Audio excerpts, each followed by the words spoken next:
After your first. Fair enough. That was in May, that was. Oh, yeah. And she faintly. My days are. That's not all with the deal days, but that's not making me happy. And. Yeah. How many children she's pregnant? No. Oh, she had a baby. She had. That'd be the biggest Two. So. Okay, so we're ready, Commissioner? I'm ready when you are. All right, everyone signed in? Okay, welcome, everyone. It's a warm day, hot, and I excuse my dress, I'm dressed down today. But Commissioner Bernard's always dapper with the time. Madam Clerk, roll. Mr. Bernard. Here. Mr. Malloy. Absent. Mr. Hernandez. Here. And just to let you know, Commissioner Malloy has the Washington fly-in. So that's where he's at. He's been excused for this meeting. We have a lot of agenda items here to go over. What I'd like to do first, I don't know, Chrissy, do we have for First Energy? We do have Commissioner, a representative here from First Energy. And that is Bob Wilson. Just to give you a little insight, no pun intended. On a call that I received from a captain from a fire department who had stressed that these departments are unable to use these Marks radios, and it's brought an emergency issue with fire, policing, and the Marks Tower in Brookfield off of Route 7. It's very crucial that that gets powered up. Evidently, a call was made last week, and First Energy had said that they would be out there Monday to start erecting poles. But I did tell the captain that on part of our agenda items was an easement.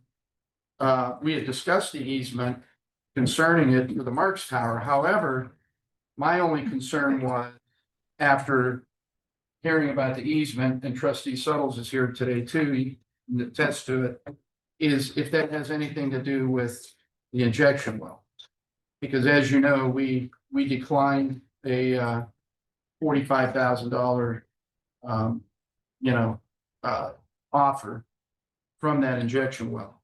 So, Mr. Wilson, I guess you have a presentation, and he has up on the screen here where it's at, what the easement is, and maybe if you could just explain that, we would appreciate that. Sure. Thank you, Commissioner. And can you zoom down a little bit so we have the street view? Oh, yeah, just so we can see McMullen. So pan down a little bit. Keep going. Right there. Okay. I'll make this as brief as possible. If I start going into too much detail, please just let me know. Long story short, McMullen Street is the actual street that exists that we are using to supply power back to the Marks Tower. So that is happening. The Marks Tower power is scheduled to be installed on Monday coming up here. So within next week. Next week. Yeah, Okay. it's following Monday. So that is happening regardless of what the outcome is of this easement that I'm proposing. The neighbor behind the commissioner's property, can you scroll to the east a little bit? Right. To put this things into perspective, the Marks Tower is here in this peninsula, and the injection well is back here. So I understand that the injection well folks had asked if they could get an easement originally to use the rest of this property. We were going to use that to supply power to the injection well, and then we were going to use that for power for the Marks Tower and the communications towers and even the water tower down the road. So this was going to be a good solution.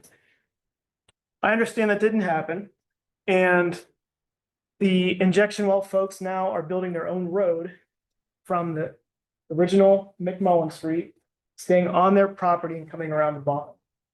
So that's where things stand now. What I'm proposing is, since we are already going to have power on McMullen Street and down your property to feed the communications tower, I would like a utility easement to tap off of that power to then feed the injection well.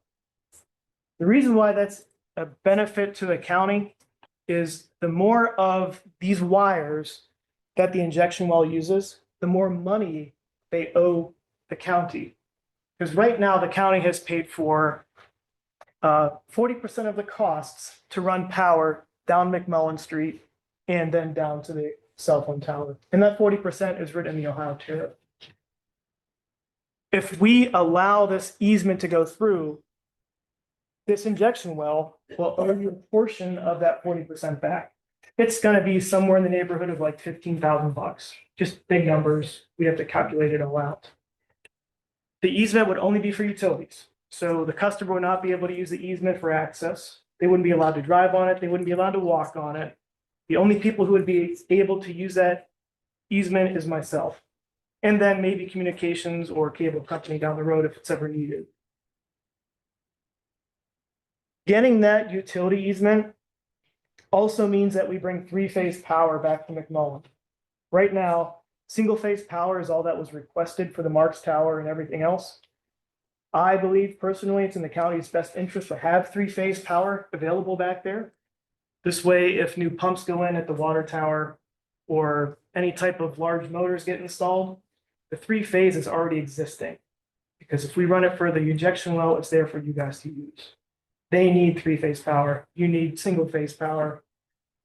They're basically covering the cost of what it would take for you guys to eventually upgrade if we go forward with this easement.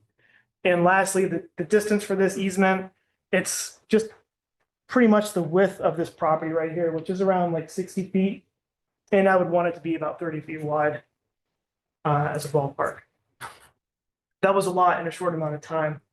What questions do you have about that? Well, one of the questions I have, so if we didn't provide the easement, what would you have to do?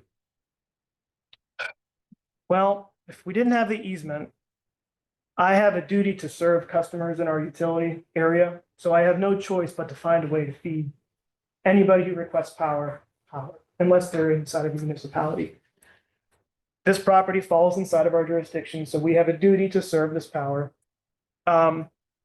The power lines would actually run all the way around. It's like almost a half mile to 3/4 of a mile long, just to feed this one customer. It'd be wouldn't be the first time something like that happens, where we have power here and then power feeding all the way back around again. However, it's not a benefit from a reliability standpoint, because the more equipment we have out there, the more things that can go wrong. And then from a monetary standpoint, we're all Ohio Edison customers. Every time we spend dollars on a capital improvement like that, it comes back to our rate case, it comes back to our bills. So it's always in our best interest to be as responsible as we possibly can, to design projects, be as efficient, and use the least amount of wire as possible. So to answer your question, it would just be a long, half-mile long loop to get power back there. And I understand, and Commissioner, what we're up against here is we negated monies that were offered.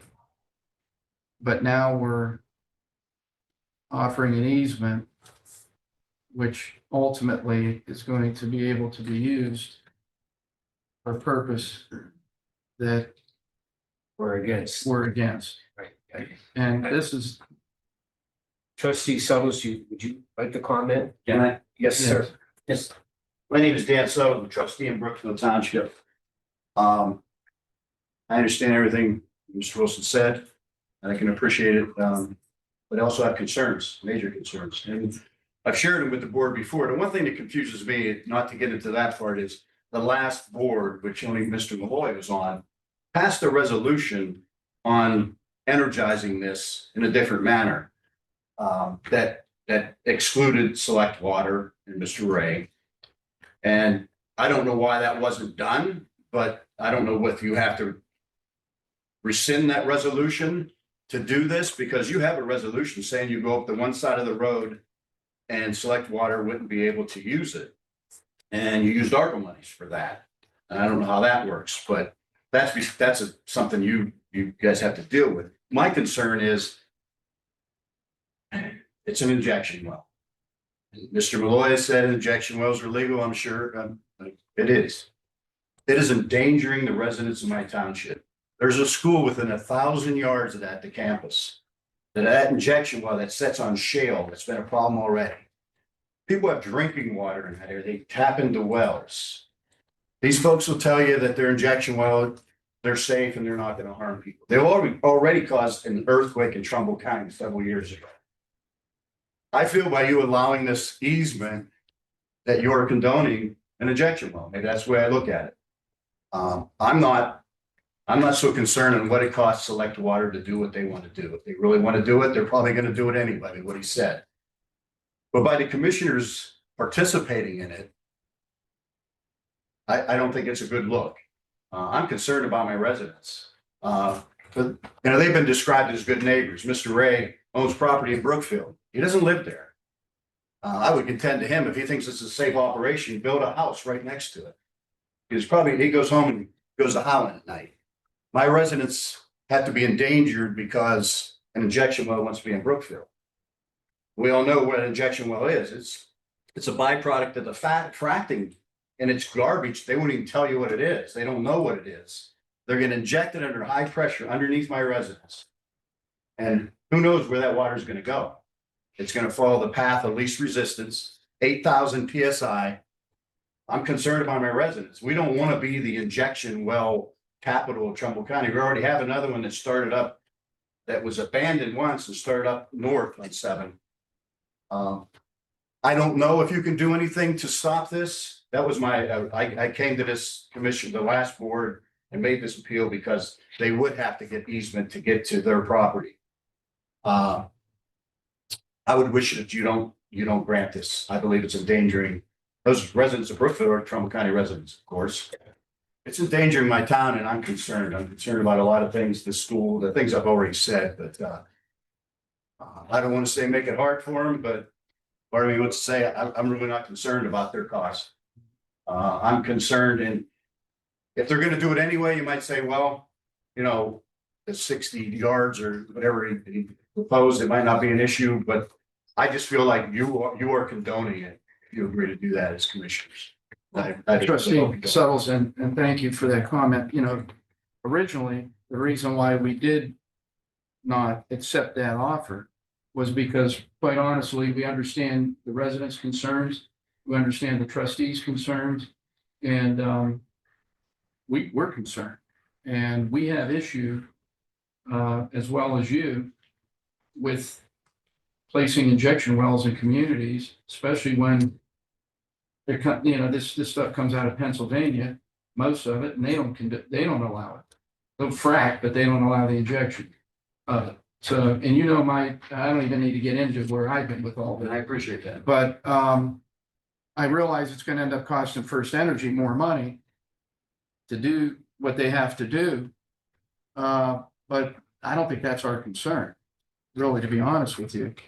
I think our concern is basically just getting the power to the Marks Tower.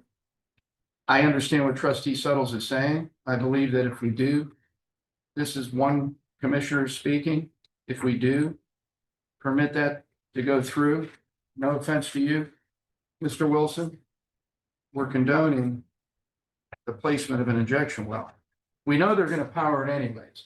ODNR is not going to go back on the licensing or permitting for that injection well, unfortunately.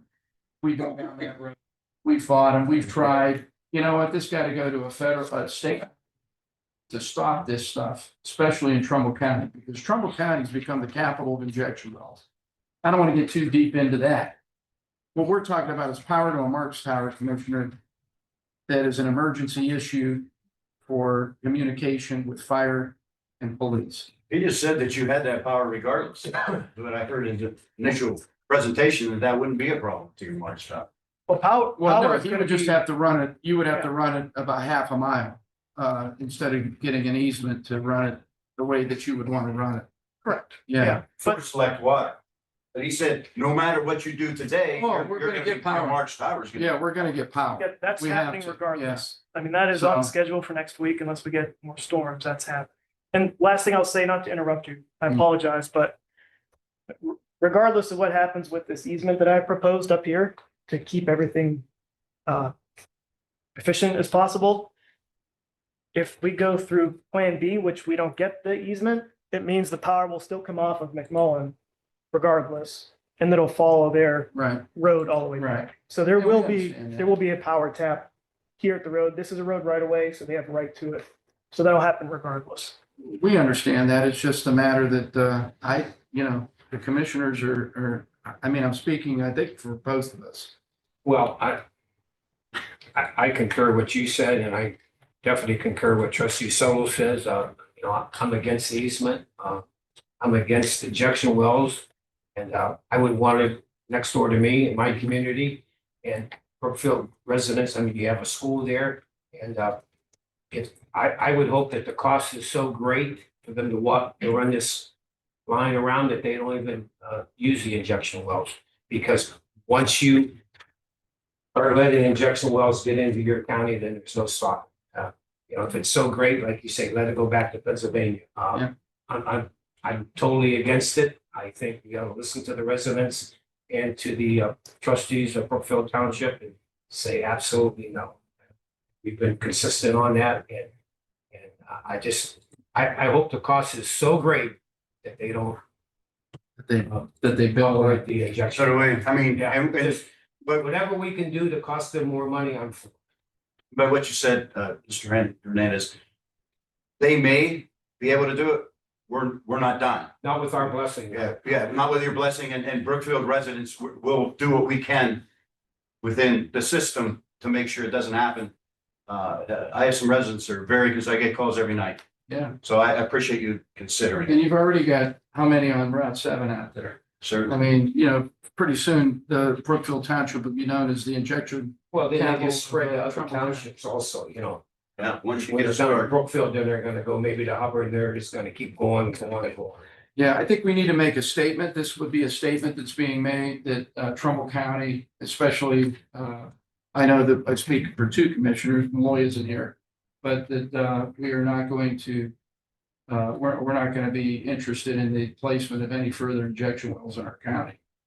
That needs to be said, so, Yeah. Mr. Wilson, I I wish there appreciate was your something we could do to presentation. stop that well. I have one, Gary Newbrow, sanitary engineer.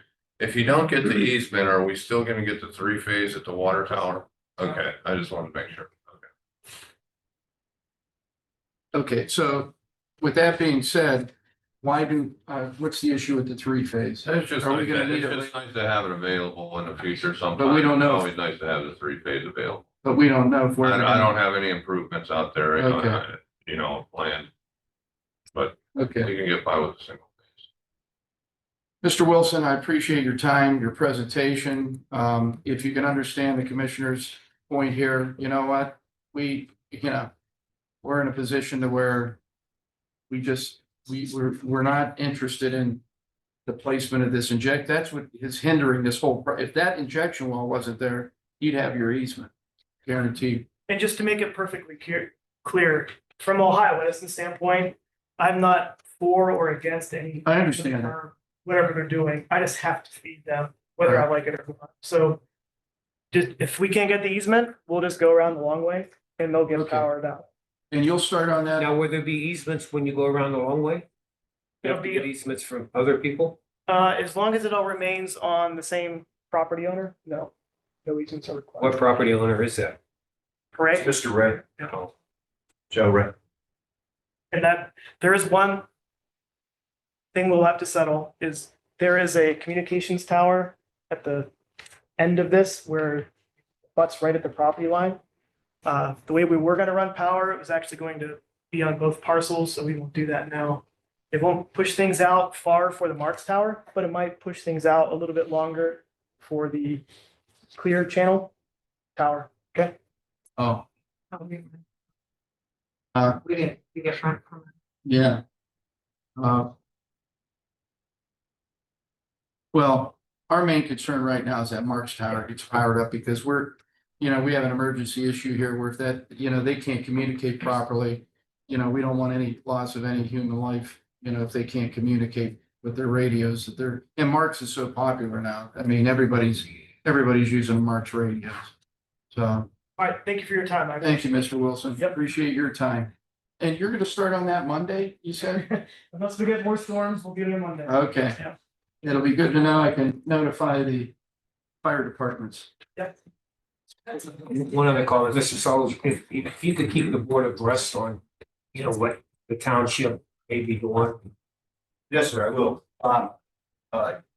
We had made the resolution, you know, opposing the injection wells because we had talked about that. And I believe your office has received that. So anything that, and likewise, if something's coming up, I appreciate you let one of us know. Have a representative here to Sure. share with you. Thank you. Thank you, trustee Suttles. Okay, we're gonna move on with our agenda items here. And item one, to dispense reading of the minutes of the special meeting dated June 10th. 2, dispense with reading of the minutes of the workshop dated June 10th, 2025, and the regular meeting dated June 11th, 2025. 3, to dispense with the reading of the minutes of the special meeting dated June 20th, 2025. 4, approve bills. 5, pursuant to Ohio Revised Code 5705.14, transfer monies from county auditors between the dates of June 5 through June 17 of 25 is listed. I have one question on the sanitation engineer. It said to remove negative balance. What does that mean? I know that the project fund for Smith Stewart Road is 469. And our our capital fund is 477, so we are moving funds to cover expense in the project fund. Whether or not it has a current negative fund, I don't have Bob here to answer that, I'm not sure.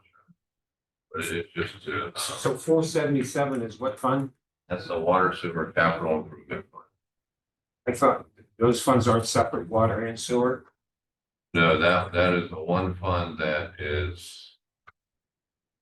It's been So the water- established there for so how much money 20, is in 30 that years. How much money is in that fund? It fluctuates. I don't know the answer to that right now. I Could you do give know it for me? that through the years, it's sort of a kitty when we need to have money for a project before the notes come in. We take some money from the 477 and we put it in here. And then at the end of the project, I reimburse it back. I do that with water and sewer. Yeah, I'd like to know how much money is in the fund. Okay. That's funds 477. Yeah. Okay. 6, to approve additional appropriations submitted through the Trumbull County Auditor between June 5 and June 17 of 05, as submitted. 7, to approve decrease of appropriations submitted by the Trumbull County Auditor between June 5 and June 17, 2025, in the amount of $62,500 and a decrease. 8, to approve appropriations is submitted to Trumbull County Auditor between June 5 and June 17, 2025, as listed. Commissioner, do you have any other questions on any of these? 9, notify Ohio Department of Liquor Control that a public hearing is not requested for a liquor permit, Class D5, D6 to a Good Intentions LLC patio that's in Kinsman Township. 10, receive and place on file monthly activities report for the Trumbull County Dog Kennel through the month of May of 2025. Dawn, Cindy's here. I think maybe you can. Is Dawn here? Yeah. Oh. Did you, this is the retirement of, Karen Comer. okay. Recorder's office. Did you want to come up here and just let us know a little bit about this, and or do you want me to read it? Well, she's retiring after 30 years. I don't know if we could hear you. She's retiring after 30 years. Thank you. Only Dawn Cindy would do that. Thank you. All right, and she's there is a scheduled Yeah. party after a commissioners meeting. Yes, no, it's went Thursday. Yeah. Oh, this Thursday. This Mary Beth's The Friday. 26th from 11 to 2, from 11 to 2. Is there a reason why you don't want to get up and come over? You don't bite. All right, Cake and cookies and punch. okay, good. All right. So to acknowledge the retirement of Ms. Karen Comer as deputy recorder at the Trumbull County Recorder's Office. And then we will have a presentation resolution to present on her retirement. Clerk of Courts, 12, to acknowledge retirement of Ms. Marissa Gragos from her title clerk 2 with the Trumbull County Clerk of Courts Auto Title Office. And that's effective June 6th of 2025. And also another acknowledge retirement of Mrs. Mary Beth Ravini from her position as Civil Deputy Passport Clerk with Trumbull County Clerk of Courts. And that's effective June 30th of 2025. We will present both with resolutions of the retirement. 14, Alex, is this something that you want to? Commissioners, although I didn't negotiate the contract, I mean, I guess Oh, okay. Children's Services is here. Oh, Yes. I'm sorry. Yeah, very good. Yeah. No, that's a family service. Jobs and family services. It's not, them. Okay. But I'll let them speak to it, although I do know about it, it's their contract. so. Thank you, Commissioners, for letting us be here. We have a director of our fiscal department. Yeah, he's gonna do a brief presentation to you about our project. Could you please stand, Rebecca, give us your name and. Sure. I'm Rebecca Smorelli. I'm the Director of Fiscal and Planning at Trumbull County Children's Services. We negotiated this contract, this tentative agreement with the Communication Workers of America. We utilize Clemens Nelson in our negotiations, so they have been a part of this process. A lot of our changes to this contract are mostly clarifications in language other than the financial part.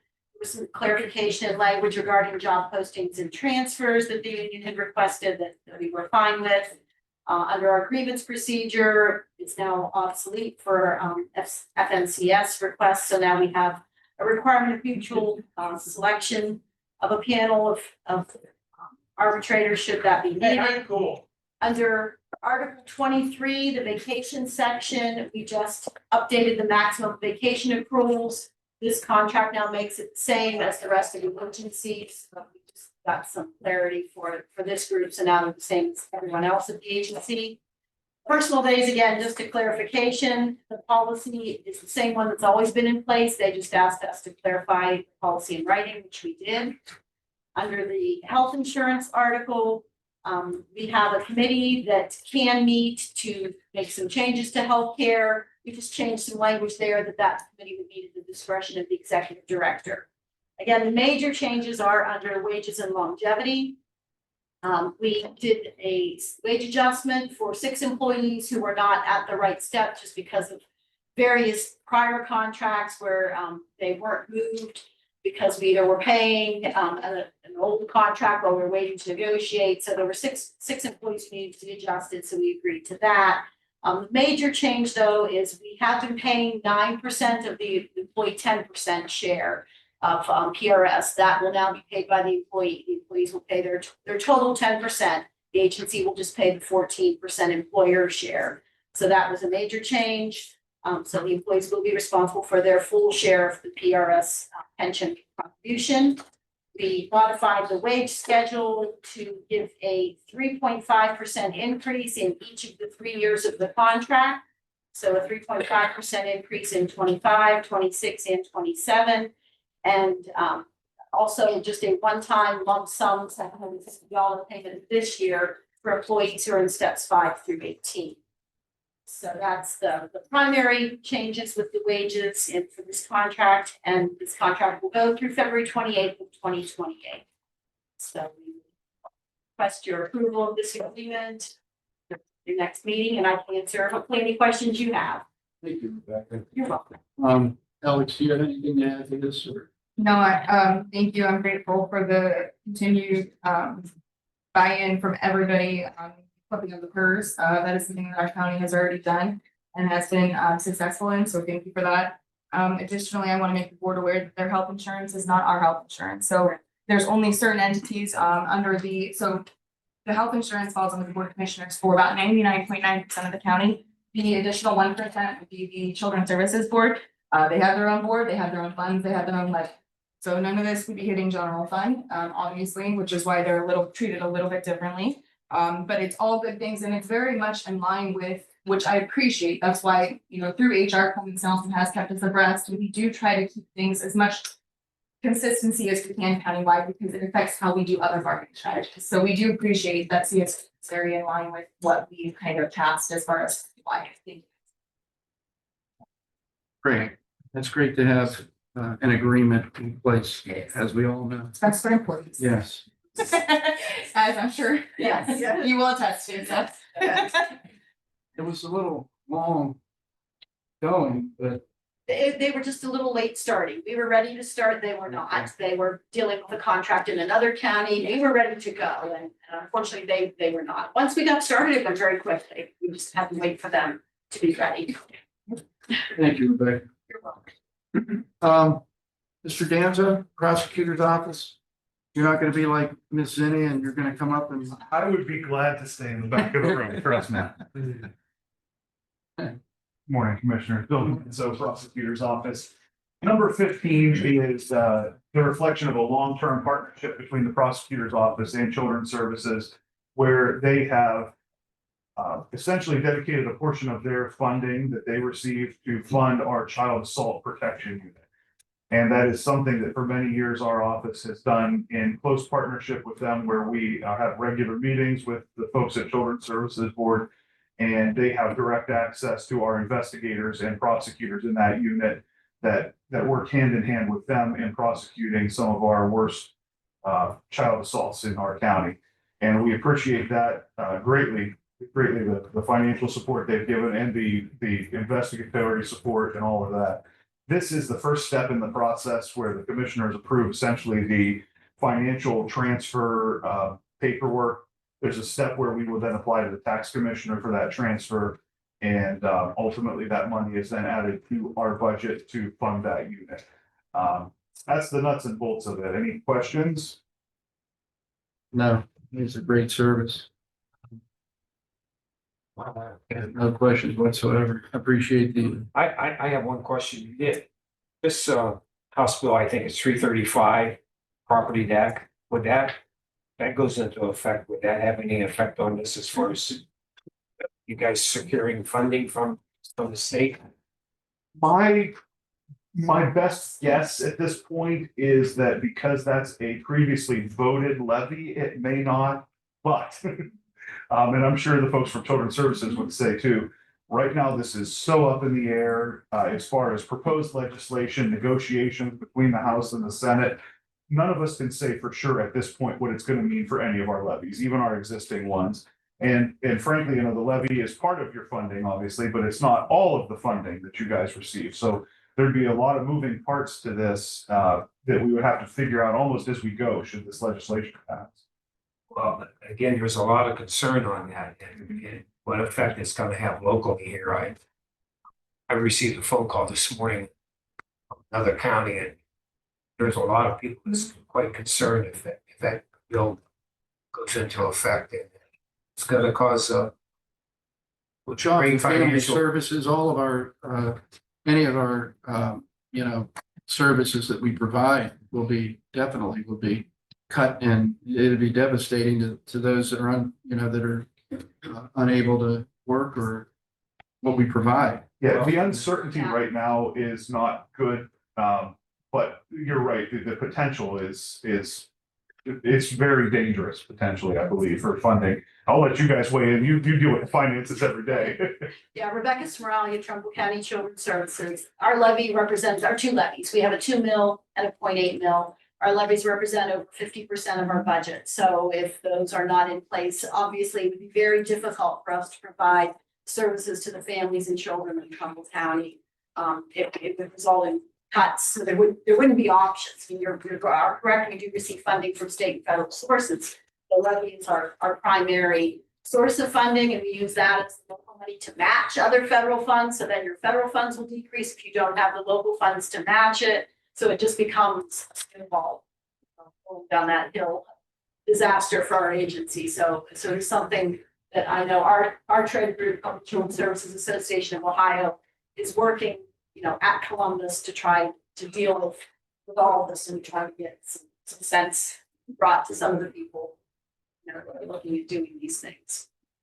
I mean, there's so many agencies and public officials that are against this. I agree. I think you used the proper word, some common sense down there to take a different look at this because, what they're proposing is just not gonna work. I mean, law enforcement, schools, all our county agencies, it's gonna be devastating. I agree. But we have sent, And to your point, you guys are levy. That's how you, and I don't know if Right. Children's Services have ever had a levy not approved. I mean, so that should be, Right. And actually, you'll have coming before you, we need to go for a renewal for our 2 mills, so sometime before that deadline, with the prosecutor's office. That means with a resolution, to those 2 resolutions to put our levy on the ballot this November, our 2 mill levy, our larger levy, 5-year. And that is a renewal. Yeah, we're asking for just a renewal. thank you for what you do. For Thank the you. service you provide. Thank you. We appreciate your support. okay, I'm gonna turn it over to Gary Schaefer, because you got a lot of agenda items here, Gary. Thank you, Commissioner. Gary Schaefer, Engineer's Office. Number 16 is to authorize our office to purchase 3 vehicles as listed. Those are used Chevy Equinoxes from Diane Sauer Chevrolet. Sorely needed, so it'd be nice to get those. 17 is to authorize our office to purchase 2003 Great All from Southeast Equipment Company. We're having issues with our Great All, we need to hit that. 18 is to confer with our office and authorize the clerk to advertise for bids for Kingrave Road resurfacing. It's a federal STBG grant, and that is going to resurface Kingraves, State Route 46, all the way to the east side of the ramps. So it's a big stretch, sorely needed. Had a lot of phone calls over that. Yeah, I haven't actually had phone calls over that much. That's high rate. Yeah, Should be able to get that in paved this year. That's what should get it up there as soon as we could. And 19 is to award lowest responsible bid to RT Vernal Paving and Excavating for our 2025 road improvement program. Those bids, we received those back in May. The grant agreement will come through here in July. So getting that award, get the contract in place, should be able to get those 2 roads paved. That is going to resurface Jacobs Road from Hubbard. That'll be from 62 all the way south to the county line. And also it's going to resurface Warren Sharon Road, that section from State Route 11 to Ridge Road. Piecemeal on that section of Warren Sharon Road all the way to 193 over the last few years. It's all been resurfaced. Gary, 62, meaning Hubbard Youngstown Road? I believe that's what you call it down there. Yeah, it's gonna be started in the city, actually. Oh, okay. Because that's actually our road, even though it's in the city, just the way it's Right, like, then that, And then it ends up township. It's a little weird out there. yeah. So it's gonna go, yeah, that whole stretch of Jacobs Road. Okay. It's gonna get done. That's what I needed it. And 20 is toward the most responsible bid RT Vernal paving and excavating from McCleary Jacoby Road resurfacing. That's the township's OPWC project, and then the commissioners last year that committed ARPA funds to our project too. That's why it's gonna be our project. We'll award it, we'll administer that. They've got grant money, pay their portion, so that will be getting done this year. 21 is to concur with our office to close the roadways at First One's Highland Avenue. That should be starting up this week. That's that transmission line from the city of Warren all the way in the Lordstown 24-inch for the second energy center. So there will be a D20 place for that. The second one's a culvert replacement there on Hazelensville Road. And 22 is to concur with our office and grant the right of way system. 3, we're still going. 23 is to award the lowest responsible bid, Frank Martusio Asphalt and Paving. That's Hazelcraft, Farmington Township's project, that was awarded county ARPA money. And that's gonna be between Stu Hickox and Hoffman Norton Road down at the Depth Reclamation Project. So that'll get done this year. And then 24 is to award the lowest responsible bid. Frank Martuzio also for Mesco Township's 2025 road program resurfacing project. It's 5 different roads in the township. Those county ARPA money committed to that project too. So we'll be administrating those last 2 projects also. Very good. I have a couple of things for you here. Yeah. First of all, have you heard, in the state of Ohio on Route 5, with Market Street, they actually care about cleaning? No, I haven't. I was thinking about that because I passed it a couple times in the last week. Could you call them since, could you call the deputy director since when I called in, he said that he was gonna get in touch with you?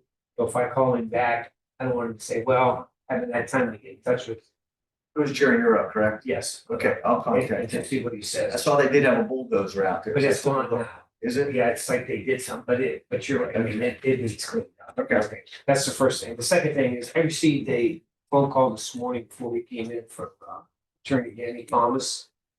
And about the storm sewer parking lot over there behind planning commission. That he said that it needs cleaned out. He said that he contacted your office about maybe having someone coming in there cleaning that out. But he indicated that someone from your office told him that he needed the commissioner's okay. For them to come in there and clean that out because when it rains, it backs up and it floods everything there. So A couple of things, yeah, with that, we may need a request from the commissioners to perform work outside of a road right of way to come to the parking lot. I'm just guessing there. That may be the factor. I know we've had trouble, more importantly, is our factory, been having issues with that. So I would have to talk to the highway department about the equipment. well, if it's clogged up, how would we unclog it? Well, you're gonna need a vacuum, and then we might have to work through sanitary to get it cleaned out also. But let me go back to the office. I'll definitely, bring that up. See who they spoke with and why they. But yeah, I'm just guessing there if they would need a request from the commission. One of those services. I don't think it's an issue physically for us to do it if we have equipment up. Gary, New Brass sanitary engineers, yeah, just let me know if you need a back truck. Okay. You guys don't have a. Yeah, we've been having a lot of issues. I know before I went on vacation last week, they were talking about maybe needing a new one and the cost of that, whether it was just broken down temporarily or long term, I'm not sure. We have to have an issue. You guys definitely need it. Yeah. Gary, I have a question. David called me, the Trumbull County engineer, and had mentioned that the Route 7 salt domes were originally were asking $203,000. They offered it to the county for $150,000. My understanding is that David D. Christopher wants to have a meeting with the commissioners and with Guy Caviello as well. Who We addressed that on Friday with the state reps who were here. I do realize that, yeah. And I think Cato Consultant was gonna contact the state and see if we can get that price lowered and negotiate that. So maybe we should wait to see what she finds out. And do what you are asking you to do, but. Yeah, if we could get it, I mean, if we could get it Yeah, even lower. yeah, either lowered or maybe 99-year lease for $1, it's probably won't happen, but Yeah. anyway, she was gonna contact the state and then get back to us on that. Okay. See, Well, I think we've all spoken to the players and time is of the essence. Got to remember, I got $175,000 grant. Right, But we can't move forward with one penny of that until we know we've purchased that property. right. And as soon as we start on that, then we gotta design a sanitary extension, we gotta put that out to bid, and we all know how long that takes, so. well, the other thing that we brought up too is if we're gonna have to purchase it, maybe we can do like a 5-year or 10-year, Well, I spoke with District 4 who contacted me, said that they're willing to work with the county on a loan process, 0 interest loan. I believe, I'm not sure what, I think it was a 2-year period, is what they And the mentioned, next biennium, yeah, they'll take payments over a 2-year period. over a 2-year They've never period. done anything wrong. Well, maybe we can increase that, but let's see what she says and then we'll get. Okay, I just don't want to carry, Yeah, we have to get on it because, but there's 2 salt domes there that are worth. 250,000 each. Well, at Those some are point, they 500. may reappraise that. Now they're asking the place is gonna be 400 instead of 203, and that's another concern. I know the deputy director over in Akron had thrown out is, that was a 2-year-old appraisal. Right. So at some point, somebody might come up with the idea to Did reappraise. Kristen give us an idea about the timeline? Well, Because she's in I fly know in she's in now. And Washington. when she comes back, I'm sure she's gonna come in and talk to us about the fly-in and we'll see. Okay, as far as the grant, We'll try maybe within a week, we'll have an answer. that would be great if we could get it within a week. And when you talk to the deputy director, if he mentions that, I'm definitely gonna bring that up and see. just tell him, just say, you know what, we'll have an answer for you very soon. Okay, I'll see if he's heard anything from his end too, because I know he's been in close contact with the ODOT director. Well, they were ready to go. They said, listen, we're ready to make the deal. We're ready to go. I said, well, listen, I have not spoken with the commissioners yet concerning it. And we were gonna have a meeting. And of course, we have that grant that we're sitting on.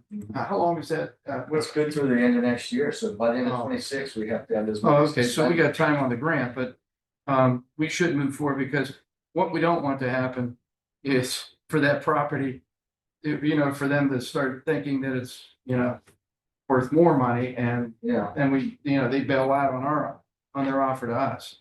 So, okay, Our state reps, they're appraised to that.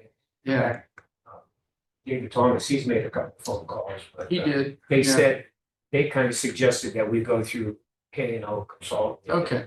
Do that. Well, and I don't have issue with that, as long as, if we could get some kind of word, if we could get even lower, that's wonderful. If not, I think, it'd behoove the commissioners to move forward. I mean, we Yeah. need that, especially for that Absolutely. part of the. county. Brookfield, Hubbard Township, definitely. Okay, thank you, Gary. thanks. Appreciate it. Pleasure to see you. Okay, Julie, you're here?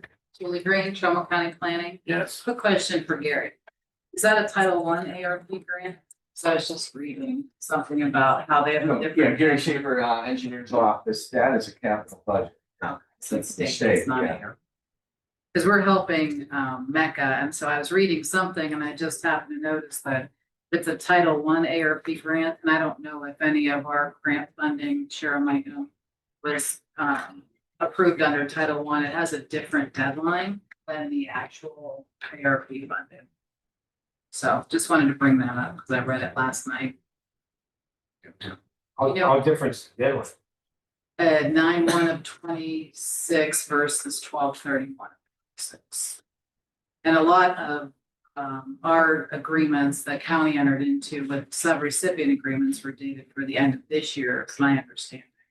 So those also need to be extended if necessary. Some, like I know Mecca sure needs to get an extension. Just. Well, I'm sure you're aware of it. KO and Commissioner Malloy, they're gonna try to get a meeting with the Treasury's Department while they're down in Washington. See if we can use some of that unused funds. Right, that no, we that's, reallocate that. That would be huge for us if we can get that. it would be, I hope that they're successful. So that you can reallocate it to projects that you want done now. For sure, but that's still, there are projects in place, agreements in place that still have to be done by the end of this year too, Yes. so. Yeah, I hope they're successful. Yeah. So item 25 is to approve the agreement with Hillbarth and King. We requested numerous proposals. We did not receive any responses from a number of them. Hillbarth and King have been performing these services for the county for almost 30 years regarding the CDBG and other programs. As you know, our office administers at any given time between 15 and 20 grants annually.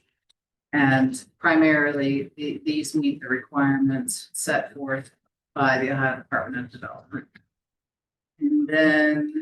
And also worth noting that the price that they charge to provide these documents has not substantially changed in that time period. Item 26 is to authorize a change order.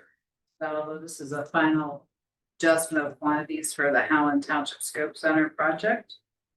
And so it's just an increased amount of $809 to make sure it meets Ohio building code. There was one or two issues that needed to be revised in the final. So that's it. Thank you, Julie. And while we're at it, I'd like to make a mention and thank the Port Authority for planning Nick Robbins, because they are, Absolutely. Port Authority is fronting the money to send. Well, I mean, the planning commission is very instrumental in, in these grants and, Well, Nick's in charge of all of the economic development programs. Exactly. The CRAs, the enterprise zone agreements, and and just having that knowledge, I think is helpful. he'll be in Washington along with Commissioner Malloy, so I think that's I'm just not sure they wanted that publicized.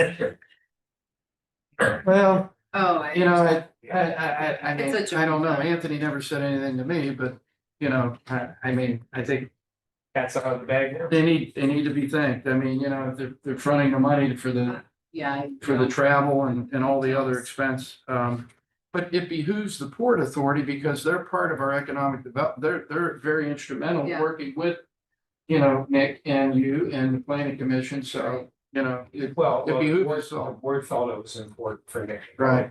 Regardless. Yeah. Yeah. Okay, thank you, Julie. And since you, and this is not related to the agenda, but I did follow up on your request regarding the issue with the Willow Creek Oh, Drive. yes. So that is in the city of Warren. Okay. I still am attempting to get an answer. It does not appear that the city of Warren issued a permit, and the condo association board members stated that there was no permit issued by them. And so the company potentially is working on a private drive without permission. Again, I haven't confirmed that with them yet, but they're aware of the situation, and I've asked the company as well as the city of Warren to talk to the board member. I've spoken to her probably 4 times already. They make them liable if they haven't received proper. Yeah, permitting. that's a legal question. I Yeah. just wanted to let you know that it's been Thank you. several weeks. It's Yeah. unfortunate that it takes 3 weeks to get an answer for This is why the a resident, basic question, Yeah. but that's life. this is why the resident is disgruntled. Yeah, Yeah. I don't blame her. And she's been Yeah. put off, Yeah. and nothing's getting done. So I Well- appreciate you following through with that. Yeah, I do think that potentially, I've asked her to keep me in the loop, but it should be resolved shortly. It's fine. Okay. Okay, keep sending me those emails. I read them. Gary Newbrow, sanitary engineer. All right, Gary Newbrow, sanitary engineer, Mr. Bernard, that question you gave me, Bob Moreno, I texted him. Our balance in our water sewer capital reserve fund is currently 163,530. And that fund fluctuates probably between 100,000 and about 250,000 over the past 20 years that I've been here. Thank you. Item 27, we have another public hearing scheduled. This one is on July 30th. 7 p.m. at the McKinley Heights Fire Station, and this is for a water line project on Anderson Ward. And other information to you that before the public hearing. Item 28, this is to establish the creation of the Sheridan Drive sewer project. This is for the fund. And Commissioner, this is an example where we use our fund 477. We put $5,000 into this project fund from the 477 to seed it. Item 29, this is a situation that the Caparo Corporation, they approached us on out at the intersection of 193 and Creekside Boulevard. I see Mr. Fabrizio here today. He lives right in that neighborhood. When we put in through the little Squaw Creek interceptor, we had to get temporary and permanent easements from the property owners.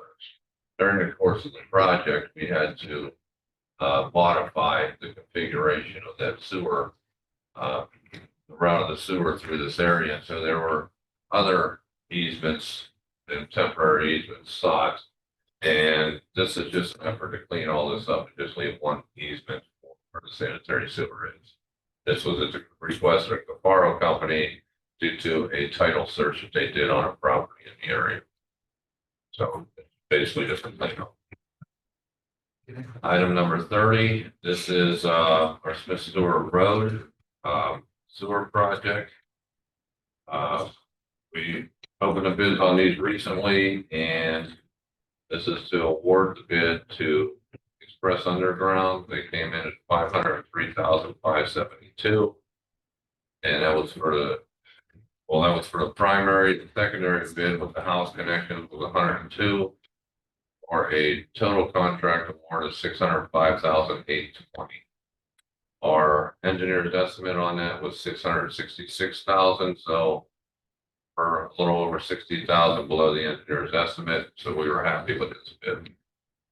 And you can see the other bids that were submitted for this, and Express Underground was the lowest. Item 31 is the award of bid for State Line Road Sanitary Sewer Project. This one is going to Detect Builders Excavators, and they had a primary bid of $127,044. House connection $28,900 for a total bid of $155,944. The engineer's estimate was $182,000, so we are pleased that we're below the engineer's estimate again. And you can see the other bids that were also submitted.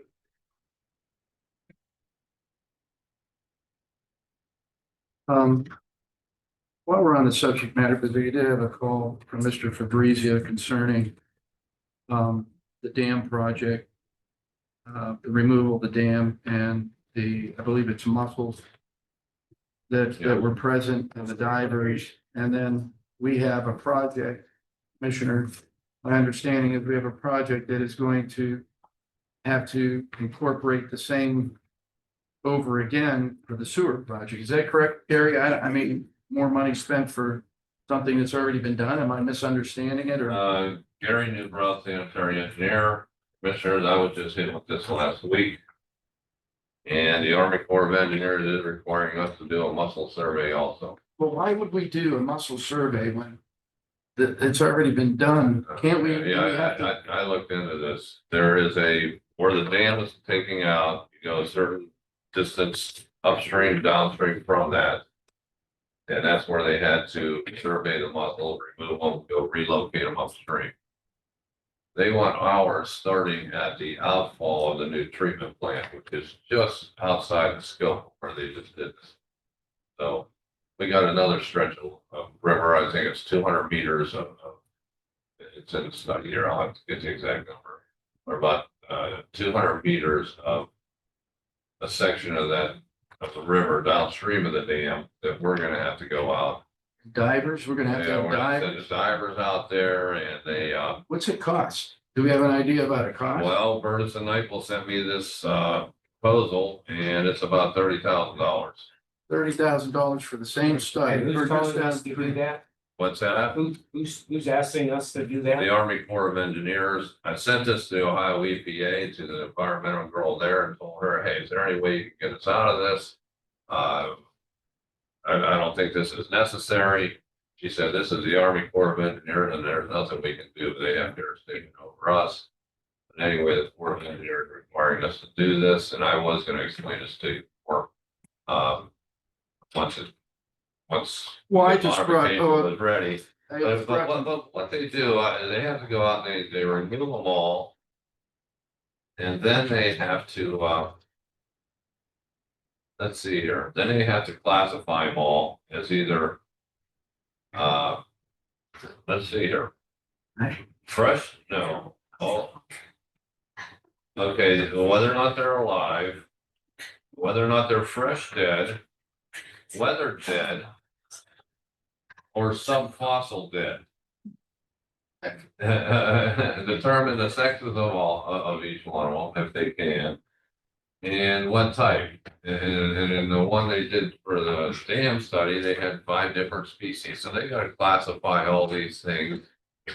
They spent $30,000 doing this. Well, have you contacted the Army Corps of Engineers and let them know that a study was just done?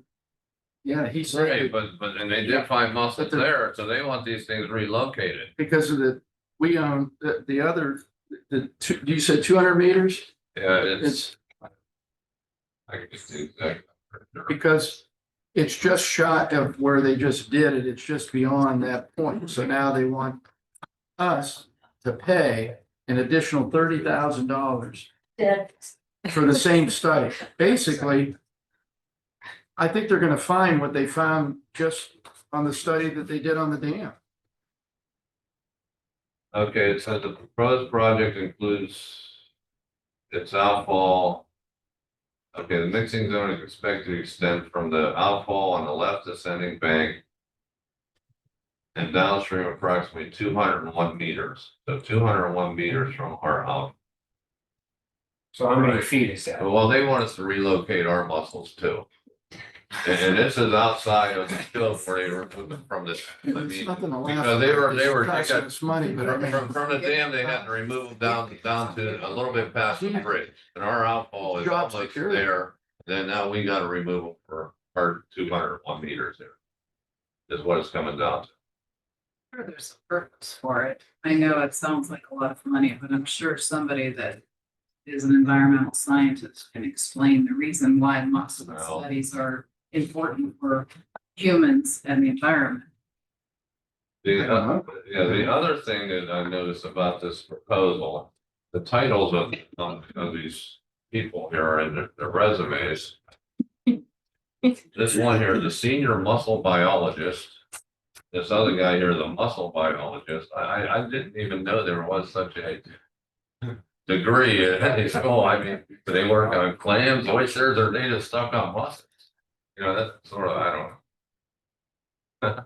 Well, But anyway, What's that do to your project? Do you have the money in there? yeah, this will be covered by the WPCL. I mean, we'll have to get them on the Burgess Nightfall, we'll have to roll this into the project cost. When you're looking at a $15 million project. 30,000, yeah, it's a drop in the bucket.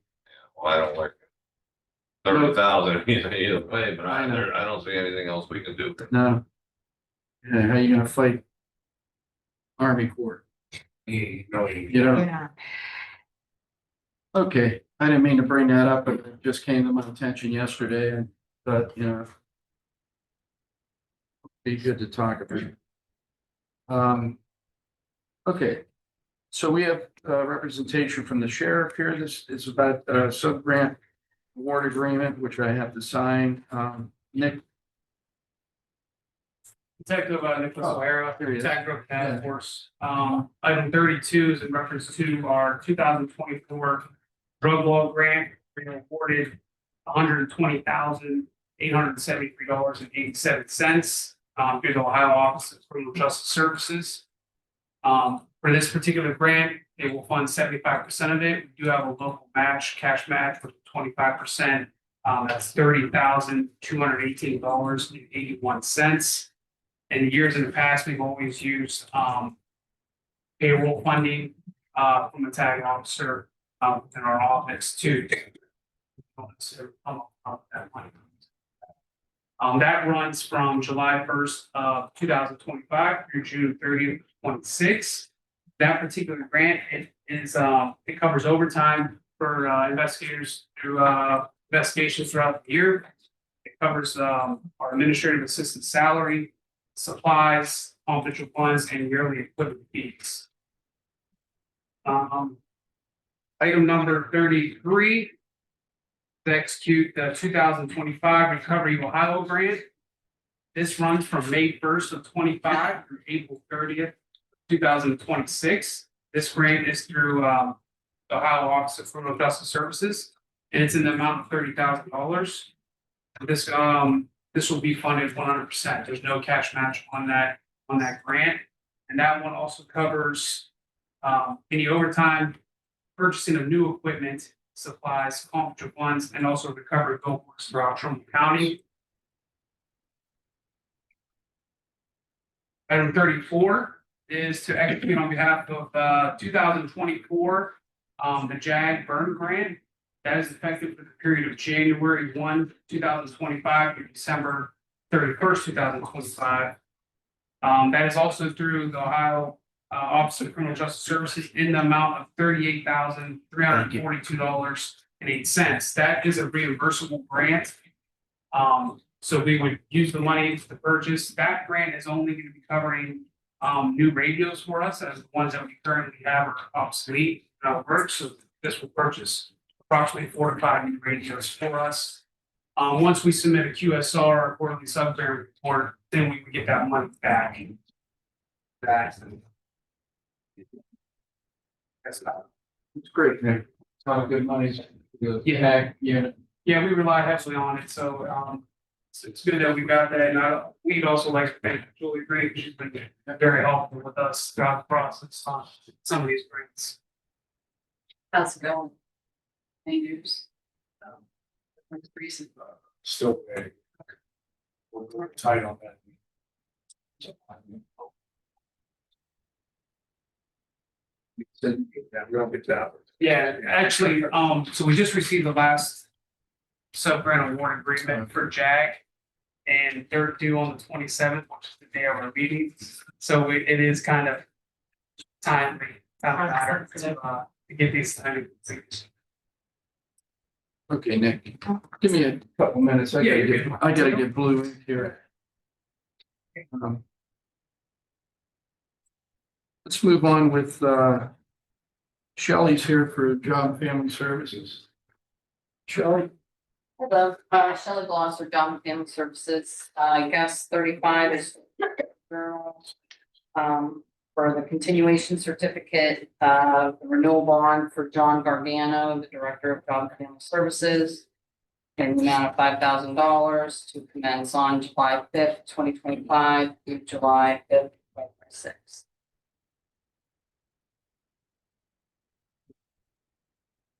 And then 36 is to approve the contract from Job and Family Services and JobWorks, Education and Training Systems in the amount not to exceed $365,015 to be paid from the TANF CCMAP funds that are not general funds.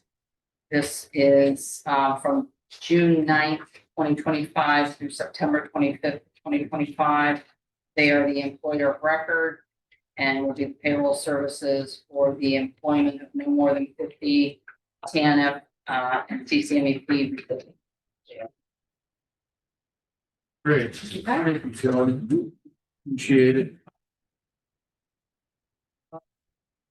Agenda item 37, this is to approve the second half funds for the Trumbull County Metro Parks in the amount of $65,000 for the fiscal year ending December 31, 2025. Commissioner, I believe you and I have no issue with funding this. I have to say that, you know, there's been a lot of speculation about Metro Parks, and I can't say enough about how much they service Trumbull County as a whole. It should not be that there's some sort of an idea that there's a defunding in place because of a dam. I just put that out there. We know the direction that that's going. Metro Parks provides a very good service for our county with parks, nature trail, bike trails. We're finishing up the fourth, the last segment of the bike trail. I have been in conversation with Mr. Fabrizio, who's here today, that had mentioned that they are down a secretary. Currently Zach Svet is doing the duties of the secretarial and also, other maintenance site, projects that he has to do. I don't think, Commissioner, there's any I issue don't have with a this. problem with it either. I think we need to keep our parks open and we need to keep them maintained. The dam is another issue. Right. It shouldn't be tied to this funding. though I disagree with the move of the dam, but I think we need to have the parks open and we need to. Grass and the weeds cut. Right service for all parks in Trumbull County. Sheriff Taylor, Commissioner's Office, that was a part of the budget. You literally slashed the budget in half. Yeah. So that'll have to be taken out of whatever we have overage Well, to does it put come, into that fund. does it come through any contingency monies or any kind of? That was their budget. Okay, Their so, budget was cut in half, so what we're gonna have to do is like, we were like $1 million over, but it'll cut that off. It'll, well, we're gonna have to do what we have to do either way. Yeah, Whatever way we gotta do it. we're gonna I just do it. wanted to. Are you understand. asking us where we should take the money from? No, we have to take it out. It's their budget. We just lifted, we just have to, we sliced their budget. Now we have to essentially just put it back. Yeah, Right. and we will, and we'll get that together. Fine. Yep. Do you have any suggestions? We're up. We are up. So we're just gonna have to give them $65,000. Okay. No issue there then. They just have to request it. They'll send us a letter and then we'll transfer the money to them. That's how. Mr. Fabrizio, you're here. Do you have any comments? Do you want to? Well, first of all, I'd like to thank the commissioners and actually everybody here for your consideration. It's been kind of a long journey, has some twists and turns, but we're moving forward in a cooperative effort. We'd like to thank some other players at the table, the planning commission, Julie Green, been fantastic in supporting us. Commissioners, fantastic, appreciate your help. Gary Newbrow, look forward to working with you. Our work is not done with the sanitary engineers and getting this project finished. And we're not done. Once the dam is removed, there's more work to be done. We look forward to keep working in a cooperative effort as we move forward. Thank you so much for your help. Thank you, Mr. Fabrizio. Okay, we're gonna move on to agenda item 38. This is Buckeye Energy. Mr. Bellish is here, Tom. It's something been ongoing and please give us your presentation. I'm not sure which direction the commissioners are going here, but Yeah, thank you for your time this morning. So the natural gas accounts, what county billing they're expiring soon, so through the price of $3.19 per MCF. Past few years, we've been able to beat the aggregation program, but this upcoming winter, natural gas has been very expensive. Watching the market every day, it just hasn't gone below $3.99. So what I have marked in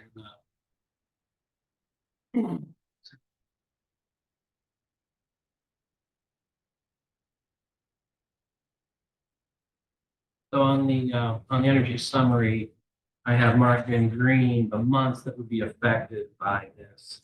September billing through March. It'll be 7 months. These months are the most important though. It covers most of the winter. So most of the upcoming winter would be covered at the $3.99 aggregate. So I would recommend that. The lowest other bids I've seen were $4.50 to $5 per MCF. So for the usage, it would probably save about $15,000 to not go with Constellation directly, but go through Constellation through the aggregation program. is this aggregate, this is what term is it? Yeah, the green here. Only the green term? September to March. September, March. Have we had any communication with CCAO? That's what I just asked. I mean, I don't know. This is coming due soon, right? Yes, always. And my recommendation is don't rock the boat right this second and put us in the aggregate program at $3.99 and will get us through the winter till March 26th. Well, I think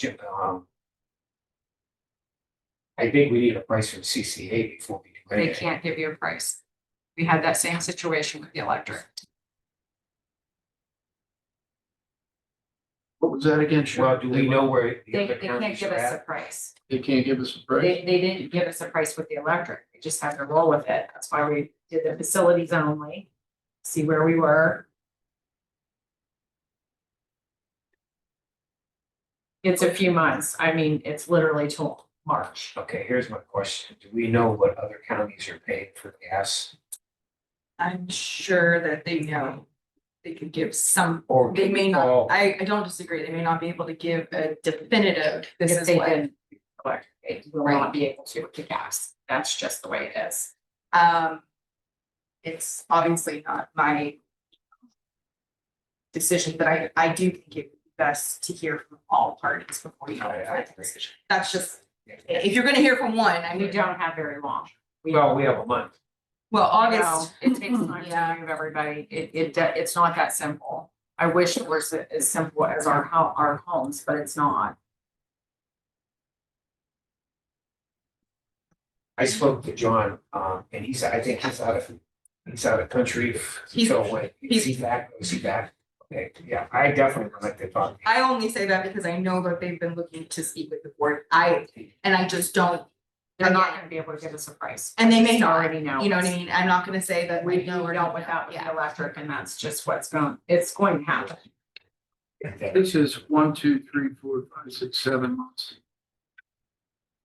Yeah, so what Mr. Bell is just presenting is that they would be willing to absorb the. It would roll us into the Yes. aggregate program. He came back with, after we had formed the aggregate program at $3.99. He came back, he got it for us for $3.19 for like a long period of time. We've been paying $3.19 for quite a while. If you go on and look at the prices, they're not below $3.99. Just throwing that out there, How long is this good for? just till March of 26, But I mean, how long is this rate good for? the whole time. No, I mean, is this rate good a month from now Oh, or 2 weeks from now? because we're already in the program. Oh, because we're already in the program. Council signed up about 3 weeks. in advance. 3 weeks in So the first or second week of July would be like August, and then it's a rolling month after that. So, I did check everybody on Apple's to Apples, $5 or more. And like I said, the quote from Constellation, who's been the lowest bidder for about a decade now, was $4.50. So this is a good 50 cents below market price. And like I said, say about $15,000 based on the new bid. Well, I mean, I would agree that we do need to make a call and talk. We could table this until next week. We have at least a week. Correct? We do, but just considering, you have to consider the amount of time. It's a short amount of time, really. Logistically, because there's a lot of work that does have to go through. Like, you can't believe the amount of work that went through the electric bills. That was unbelievable. But not only that, like, we've kept everybody, like, the facilities are only good for 1 year as well. Like, I'm just trying to keep it all on the same. Yeah. To make it simpler. And I understand that, but also look at the positive side by us looking at another way of getting our gas. We've saved 50 cents, by just looking at another option, okay? And, maybe even more than that if we find out the other price is cheaper. So, it's not all bad by waiting. I mean, we did save what we saved by just checking around. What Cher's telling us though is. No, I understand what she's saying, but I'm saying, I understand time is that. They won't be able to give you a price. But, well, I understand that, but we already got a reduced price just by maybe looking at another area, which is a good thing. Okay, so do we want to table this? till Oh, next yeah, I week? think so. I think we All at right, least Tom, have we to appreciate give it. We'll- CCA an opportunity to respond to our questions. Excuse me? I said, I think we need to give CCA, an opportunity to respond to our questions. And if I may, I think there's something that's really important to note here. we're not looking at apples to apples. So what is really important is this would be going into the aggregate. I'm sorry, this would be rolling these into the gas aggregate. What CCAO is gonna give you is not rolling into the gas aggregate, a true what it would cost. So that's the true, to me, this is, they're doing, Mr. Bell is just doing you a benefit here. However, realistically, when you go to renew that contract in March of whenever it is, you're going to see the actual cost of what it would have been had you not moved that into the aggregate. So I would almost ask the question of, what would this be if we weren't rolling into the aggregate? What would be real cost? So that's the I've already difference there, is what I'm mentioned, saying. Constellation's bid as just these accounts was. Which is helpful to know that, so that way they know what they're, Right. you know, looking at holistically, not just for this next 6 months, but long term. I think you should look at both short and long term, that's just fine. But it's your contract, so you guys do what you feel is best. But time, I'm not gonna Okay. disagree with Sherry, yeah, time is of the essence, so. We'll table this for this week, but next week we'll look at this. You're gonna have to get a hold of Lisa. Oh, so say 50 cents. Right now, Right. for MCI, I do not disagree, that is Especially for the winter months. That is my main concern because that's when it goes up. to get us through, yeah. I would encourage the board to use certified. Well, I would think the CCAO has certified brokers, right? CCI. Well, that was all. Themselves are not. We had to involve the prosecutor and all that, but that's a whole new.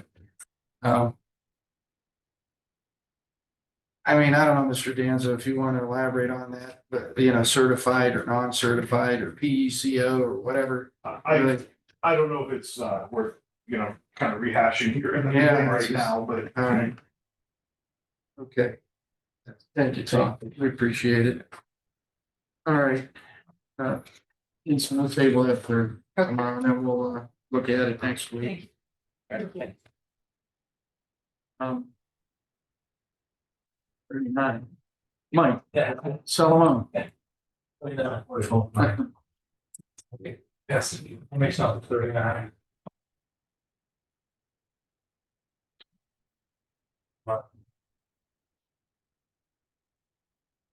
Oh, okay.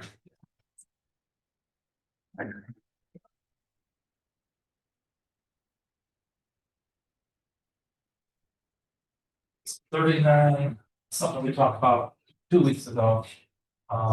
This is to amend the commissioner's regular meeting that was dated back on February 12th. To award the contracts of the Article 2021. So this is to amend the contracts with the sunset and settled letter. To request to do a minimum charge. But I've sent, so what I've given here now is the initial letter. You had asked if we had a commission on that. James told respond back, he did respond as the second page. So that's what this is about at this point, is to let them have a minimum charge. Yeah, we did get a response from the prosecutor that, you know, this can be done this way, so. You know, that was our concern, was make sure that it was all legal upfront for us to do. Yeah, Bill Danzo, the prosecutor's office, just to be clear, commissioners, the reason that the assistant prosecutor Toth believes this is proper, and I agree with him, is that the minimum charge was actually set forth in the bid documents. The minimum charge was actually included in the contract that Sunset entered into.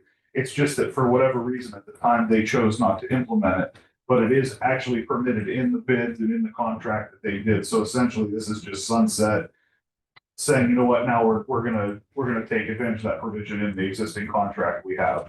So, whether or not the board likes that change, whether or not Sunset, should be making that change, or whether it's good practice is sort of a different question as to maybe whether it's legal or not, but it is legal. And, if Mr. Salmo is of the opinion this is a benefit or a way to keep this program running efficiently, that's more of your call and his call rather than legal at this point. Okay, thank you, Bill. It's not illegal, so that's different. And where we at? Is that it? That's it. I mean, I have other information for this. Do you have questions? Okay. Yeah. Huh? Yeah. Yeah, because you'd asked other questions, but I got to. Next week. Okay, so the other one. Number 40 is just see on file the Trumbull County Trans WRTA. Financial. Operating financial report. That's just, I'm gonna start with the Trumbull County Transit report.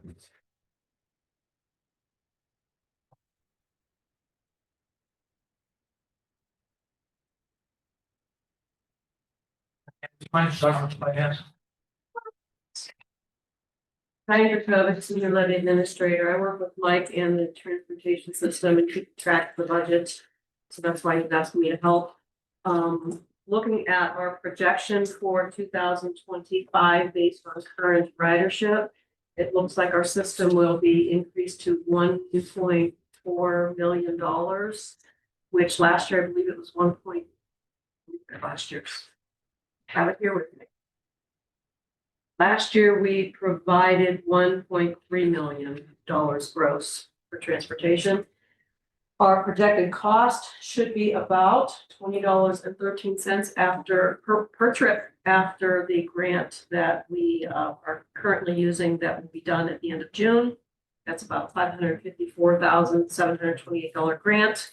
We are waiting for the next grant. We know that we've been approved, but the state has not released that total dollar amount yet. They said about mid-July they will let us know, and they have been about 550,000. We're hoping to get the same, but we know that there's other applications that they take into effect first, into consideration first, which is people that request, agencies that request transportation vehicles. So knowing that, we may get less than we have in the past. We are still within our budget. I'm hoping to be able to use that full grant. I'm having to maybe pull some strings to go backwards a little bit and ask for December reimbursement to fully utilize it, but that's where we're at with transportation. Anything to add, Mike? Yeah. Our gross cost, our net cost last year was $25.60. This year, it's gonna be $20.13 because we received more grant money this year per trip. Have we? I received it since I talked to you last, just a couple other calls concerning those pickups. You know, how I think it's The will call system, yes. the late pickups. Unless they know when their doctor appointment's going to be over, they can't tell the transportation company to sit there and wait for a trip. So we tell the transportation companies, they try to do it within the hour. There's just sometimes it doesn't, that can't come. We feel horrible. I had that happen with my own mother. I was sitting for 3 hours waiting for one of our transportation providers. It just depends on where the vehicles are at the time of those. My appointment's now over. I need a ride. They're supposed to let them know how long they're going to be as well. So one of the As they- things, sorry, one of the things that I do, that I have to try to explain to the customers when they first sign up with their doctor's appointments. You know, doctors can be all over the place. However, if you've been going to see this doctor on a regular basis, you pretty much know I'm gonna be there about an hour. So if you're gonna be there about an hour, go in there at 1, do your pickup at 2:30. That way you're only waiting about a half hour or 3. Yeah, I mean, as the client, now you've got to take some responsibility, but just, you know, get an idea. Now, granted, if you're going to the doctor for the first time, you don't know, that's a whole nother story. But a lot of times, you know, we go to these doctors, you know how long you're gonna be in or not. And granted, yes, I was at a doctor, just me, I was at a doctor's office, give it 20 minutes. Yeah. It is what it is sometimes. But now, So I agree with you. So let's say if the doctor appointment's say at 1 and you say, okay, pick me up at 2:30, and let's say the doctor hasn't seen the patient yet. So what happens that at 2:45 when that person hasn't come out, does the transportation, do they leave? And then they have to call them again to come back, which could take another hour and a half. Possibility. yeah, so what they have to So do you're is, better off to be on the long side than the short Correct. side. Correct. So what you need to do, if, let's just say you did what you did, and pick was gonna be 2:30, now it's 2 o'clock, you haven't even seen the doctor. Now you need to call the company and say, hey, Can you extend that? Make it right, maybe 3 make o'clock. it till 3 o'clock or something, you know, whatever. And a lot of those nursing staffs, they take care of that. Yeah. You know, the people at the desk. Yeah, a lot of the nurses, because I've even talked, when I'm on the doctor, I'll talk to the nurses, they'll say, yeah, we're the ones that make the calls. We're the ones that have to sit here and wait, we don't wanna wait. Or maybe if there's a backup, when they go to check in, they could tell, patient, look, we're running behind, a good 45 minutes. So Right, and that's the other thing I'll say, they're always behind. and all of Right. that. and that's the other thing. How long behind are to they? the clients. If you're going to the doctors, tell the doctors that, you have this transportation. Right, Yeah, and see what they can do, because again, it's the doctor's office, they can help out. But, I'll be honest with you, it's not just us, it's also Medicare, just leave it up, there's along with Medicare too, so it's not just. But that's the actual, will calls, I'm sorry. That's just the way that. So if you can stay away from the Definitely a problem, I mean, I don't want to get around it, other than if they check in, if they would tell them, look, I have the ride scheduled to pick me up at 3 o'clock. Can you get me out? Yeah. Can you kind of move me up if you have to? Having history with this program, though, I have to say it's been working very well. Yeah. We don't get the complaints from the customers. We don't get the complaints from even the drivers dealing with the customers. It's been a great system. And we're staying within a good budget. Bill. All right, so, and saying that, it's probably complaints, we've only had 3 complaints all year, so that's, a couple of the others. Bring that up. Nothing. I've been doing really good. Last year we had 9. Leave that alone. So anyways, just look into some numbers here. So these are all one-way trips. Okay. We've done 17,495 one-way trips. Last year, same year through May.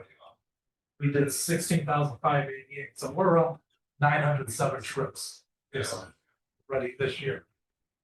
Okay, so then I have them broken down by 65 and older. As you can see, I'm not gonna read them out to you. But I have them broken down by 65 and older in the city. So with this increase of 907 trips through May, projected amount will be 40,988 trips. Compared to 40,172. So that goes back to our expenses going up because we're gonna be doing hopefully more trips. Okay. Well, we're doing more trips because of the need. What's that? Because of the need. Right, the needs up, that's right, I mean, that's one, okay. So switching gears a little bit, Trumbull County, okay, so Trumbull County, we have what they call ODOT Technical Assistance Review. Sometime in the second half of the month, we will have a kickoff meeting July 8th. What this review is, because we're receiving the 5310 money. Through, ODOT has to come out and review us, make sure we're doing things properly. So the kickoff meeting will be July 8th. We'll know a little bit more about it when the date, probably we'll know the date. At that time when they'll be coming in to do the review. Now, part I don't know, because of COVID, when they did the reviews, they usually physically came in and did the reviews. I don't know if it's gonna be a dust review where we just have to send them stuff, or they're gonna be coming in. But we'll find that out also in July. That's the review that we're gonna be, Diane and I will be going through, because it's gonna be both a financial and operating.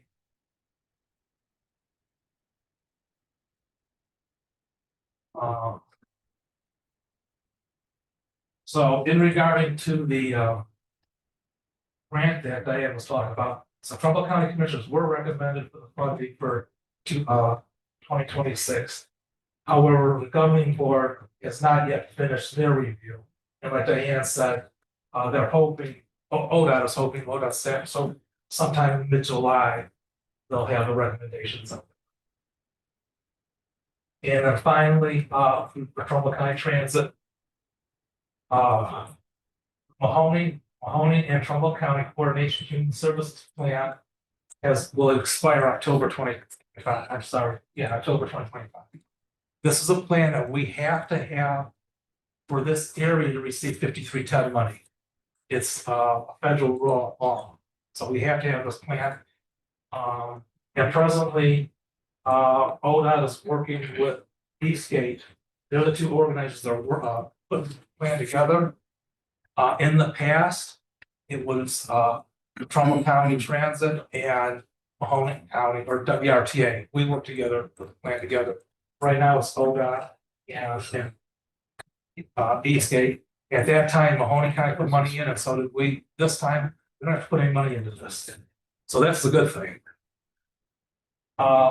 There's a company called RLS Contractor. They'll be the ones actually doing the plan. They've been working with ODOT for 5 to 10 years, I believe, this contract. And Diane and I are on the steering committee of this group. And then finally, I was asked to put a survey on the commissioner's website, and I didn't know who or not. There's a survey for the coordination plan, so they would like to buy your website. Is that a problem?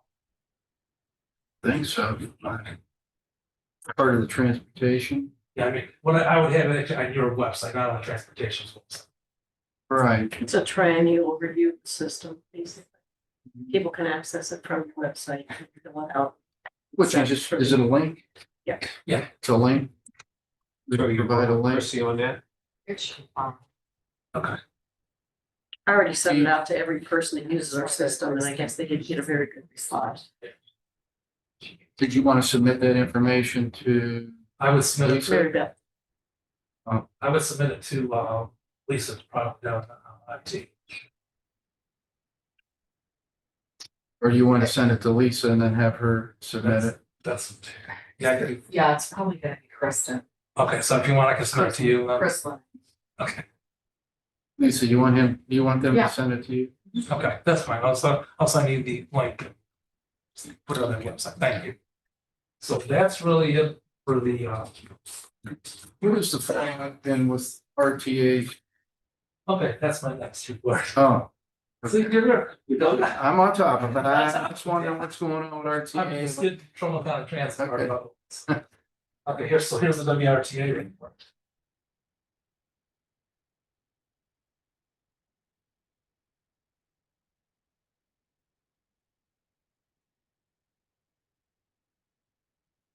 Now, I'm not gonna read through the actual numbers. Okay. So. To answer your question right off the bat, I have had several complaints have only been, why is this system? Mhm.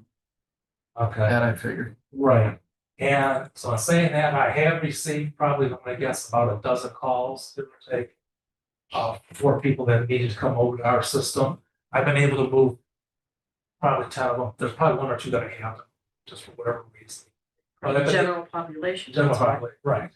But I've been able to move, everybody that's called, I've basically been able to move over, or someone who already moved over. So we'll be able to handle majority of these people. So in saying that, the total, right, okay, so this report that I'm giving you right now is for Route 73, 74. It started in March of last year, it ended as of May 30th of this year. So I'm going to be giving you total one-way trips. So they did total 38,076 trips total during this time period. Now on here, you see something called ADA. ADA is American Disabilities Act.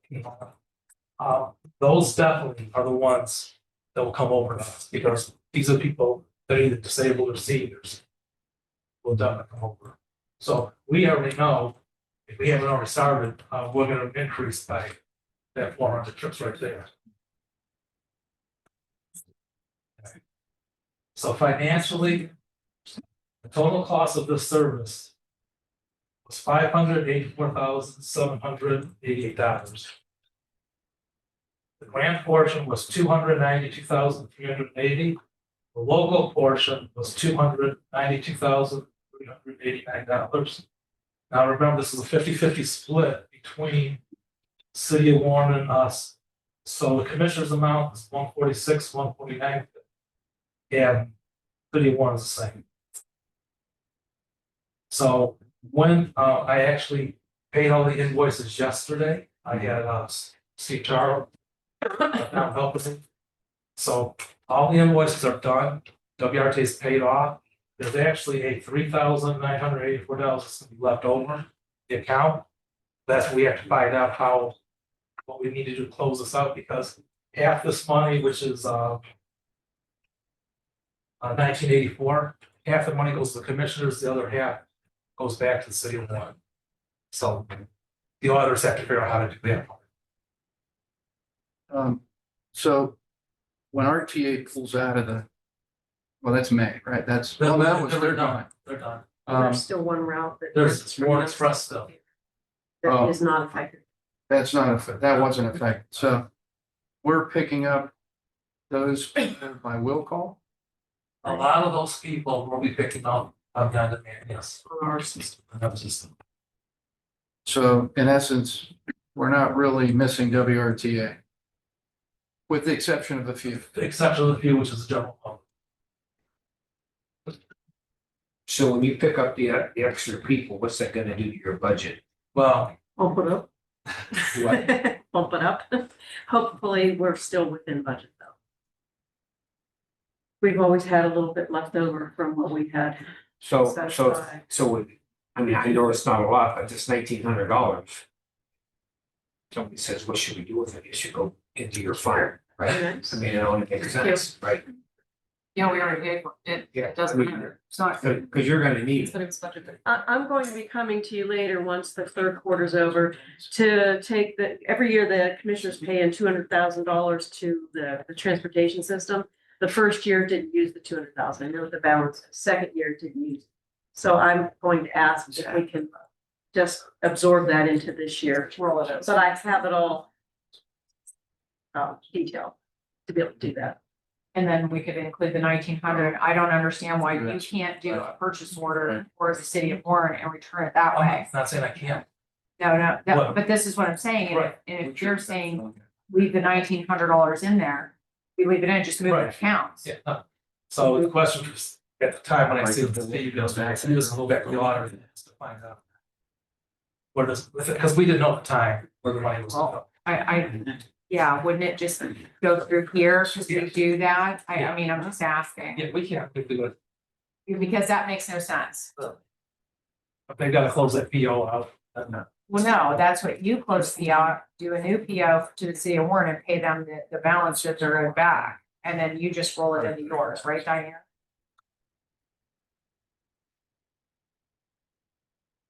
Correct. We don't need to go through the auditor for that. Yeah, teach you, exactly. And we know, and we're not taking the 1,900. budget, Oh, God. I didn't get mine in on Friday because I was supposed to be here and had a family emergency, so I was off Friday. It's okay, for 26, I Because sent 26. I sent an email out to everybody, we're not worried about the 26. It was due June 20th. We're not worried about 26, I sent an email. I out. got the thing this morning to dismiss my planned schedule. Yeah, it's okay. Sorry. Like, we're just concerned, like, we would We're gonna like get to through see everybody's 25. budget for 25, we wanna see where everybody is. You know, in reference to like, okay, we've spent 46% of this line item, we've spent 92% in this line item, where are we? But you don't really have to do that because you're senior levy money, you're not general fund. You're okay. But for 26, we're holding on, so you're good. Basically, that's not. Okay, Mike. Thank you. 41, appoint Miss Jenna Mays as a member of the Trumbull County Local Corrections Planning Board for a 3-year term. It runs through June 27th through the 25 through June 27, 28. 42, to approve and sign fiscal year 2026-2027 grant agreement for both CCA Community-Based Corrections Program, TCAP, and TCAP. The amount of $2,611,165 to Trumbull County Adult Probation Department. Both grants effective term commencing July 1, 2025 through June 30, 2027. TCAP will provide $1,227,333. And CCA will provide $1,383,832. In total, $2,611,165 to the Trumbull County Adult Probation Department. 43, approved termination of probationary employee Jacob Helitek from the Trumbull County 911, effective immediately. 44, we go into executive session 121.22G1. Then 45, you reconvene from executive session 121.22G1. Before we conclude, if I could just have one agenda item added, I sent it this morning, I apologize. It's just for the 2024 self-insurance actuary report. It's $1,500 out of my budget that's budgeted every year, just to make sure that we have the proper amount in reserves. And that way we have a health reserve fund to be able to continue being a self-insured healthcare entity under Trumbull County. That I just wanted to make sure I threw that in there, I'm sorry. I do have a couple of things. Thank you, Alex. Mhm. Commissioner, we discussed, I had a call from Insight legal counsel, and they are requesting a meeting. Their licensing is going to be in place for reopening both Hillside and Trumbull Memorial. So what they're looking for us to have a meeting with them so that we can look at their financial sheets, talk to their CEO, talk to the attorneys, and with the hopes that, they're going to be able to reopen these facilities and be able to make money and stay here for the long term. This is what they're proposing. So, Commissioner, you and I have discussed a date, July 22nd, to have a meeting. I will get in touch with Mayor Franklin. We'll be all be on board. Do you have any other recommendations as to who should be here?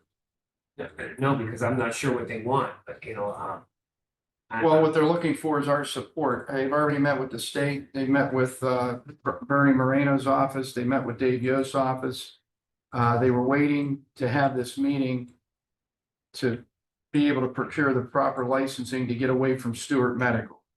So now that they are going to be operating on their own licensure, they now can collect the monies through Medicaid, through Medicare, and make it what they claim to be a viable business for them. So should we have someone from Senator Moreno's office here, Congressman Joyce's office here, since they've been in some initial I can make contact? those calls. I would think, especially if those two offices have been talking Right. with them about opening, let's make sure that we're all on the same page. I mean, I'd agree with that, yeah. I think if, once they get the license, they told me, and Commissioner Malloy, that they could open up immediately. So hopefully they have Medicare, Medicaid approved and they can get reopened. I mean, if that can happen tomorrow, yeah, we're all for that. That's what they were waiting for, because I initially had called for a meeting.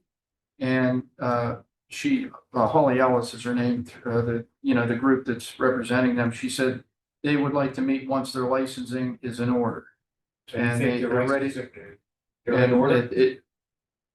Yes, by that time that they say that they will have the proper licensing. Okay. Sure. And the other thing is, I had a call from Attorney Frank Gallucci, on the opioid settlement.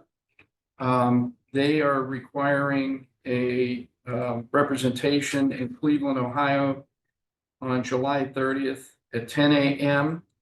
Now, they used to do this, Mr. Gallucci was working with Jim Misaki, and he's no longer with us. I did tell him that I believed that it was going to be hard to get a commissioner there. He said that he suggested to speak with April Caraway because she's been working on this settlement. And what this is to go, not to testify, but you would be in the judge's presence. To negotiate. And they will negotiate, and then they will come up with a number. And then that number will be brought to the commissioners for approval. I did speak with the, well, Lake County has their supervisor, or well, not a supervisor, but a administrator. Anyway, their administrators evidently gonna go down. And some numbers that had come up, you know, they're still seeking 13 million. Some of the numbers that have come, again, this isn't written in stone. But they believe maybe, you know, somewhere both counties coming out in that 3 million range.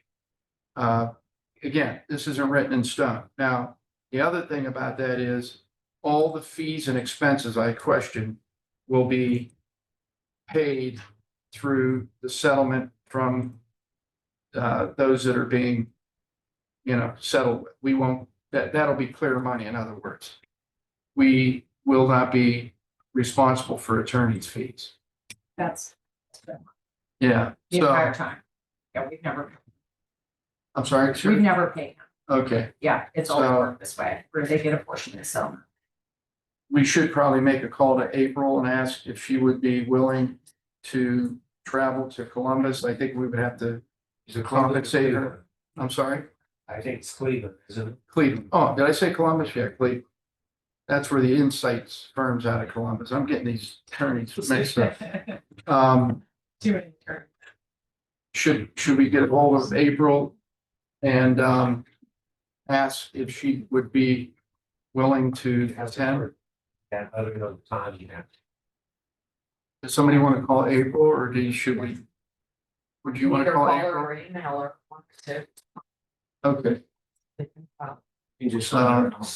The only other thing that I would request, this lawsuit, that only pertains to counties, that's Lake and Trumbull. yeah, That once we do secure the funds, I would like to have a meeting with that attorney, Gucci. Because there seems to be, he seems to think that we could spend it a little bit different than what other people are telling us. And I like his interpretation, because if we could spend some of that money the way he's telling us, that can help us do a couple things here that we need to be done in this county.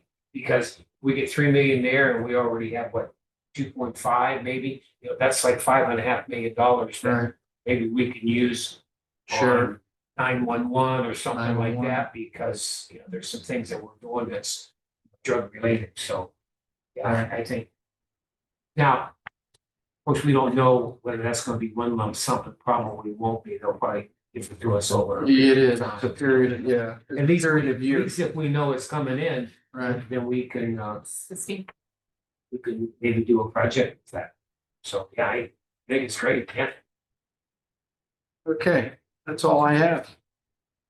Can Oh, go leave Beth. it? I was just gonna say, commissioners, I think there's going to be a second executive session added on.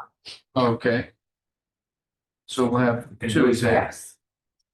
Yes. Commissioners, I did conclude another pre-disciplinary hearing with another department that those recommendations was sent out to that department.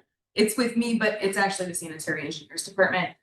So what I do is I'm the neutral third party hearing officer for all of the disciplinary actions that come through the Board of Commissioners. I make sure that they're done properly, that they're done legally, that they're done in compliance. And then what I do is I recommend a level disciplinary to the Board of Commissioners through the department head. I did check with Bob Mariano because I didn't see it on here this morning and it wasn't there and it's time sensitive. So there's only 60 days to do that. So I did contact him this morning and said, you need to get that on here. So he is going to put that on. Okay, Thank you. so we'll have two executive sessions tomorrow. Are we gonna do this at the end? Friday. Or Friday, I'm Yeah. sorry. It Well, was- that is ready. No, the next meeting is Friday. Yes. Right. I'm all messed up. Just 3 quick Okay. things. Next Wednesday, Beth, name, 8:30, please. Beth Cutlass Carmichael, Trumbull County Tourism. Yes. Next Wednesday, July 2nd, we have scheduled the commissioners' photos. We're doing them across the street. I'm trying to make it as convenient as possible, 8:30 in the morning, We're at. across the street, the Veterans Memorial. We're focusing for 2026 visitors guide on America and Ohio 250. So it will be more of a patriotic theme. So we thought that having all three commissioners there, that will follow within the theme that we're using for the 2026 guide. Commissioner Bernard, do you have your flag tie you're gonna wear? We're gonna give him glitter to throw in.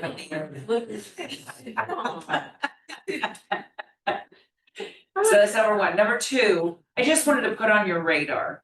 July 11th, which is a Friday, you don't need to go or anything, but the Medici Museum of Art is opening up a Rockefeller exhibit, and Stephen Rockefeller Jr. will be in town that week. It's very prestigious. We're talking about J.D. Rockefeller's great-great-grandson that will be here. Part of that exhibit is going to be talking, it'll have family archives that have never been seen before. His mother's work, his family has donated tens of millions of dollars to MoMA in New York City and other arts organizations. So he is also an artist. It's a huge get for the Medici. It's a huge get for Warren, Ohio. They do have a lot of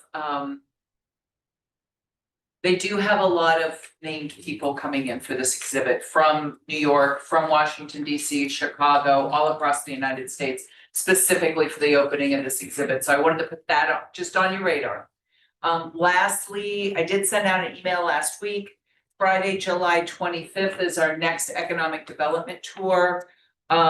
With that, it may not be Hubbard this time. I haven't had any responses from Hubbard, but Liberty and Girard, I'm waiting to confirm a time with Gasser Chair. So we'll be doing a tour Gasser Chair.